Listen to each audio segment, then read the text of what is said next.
En aquesta pantalla introduirem les dades acadèmiques i formatives de la persona. Primer de tot, marcarem el nivell acadèmic assolit. En aquest cas, llicenciatura.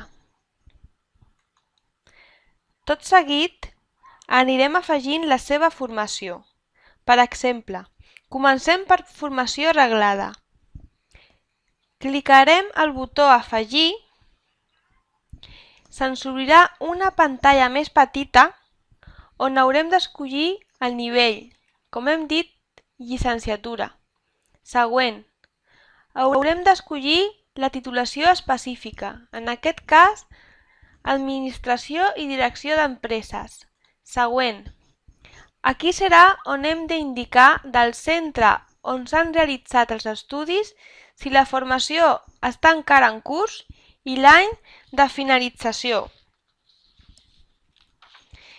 Tot seguit, i un cop omplerta la informació, clicaríem Enviar i hauríem de fer el mateix per afegir la formació ocupacional o una altra formació.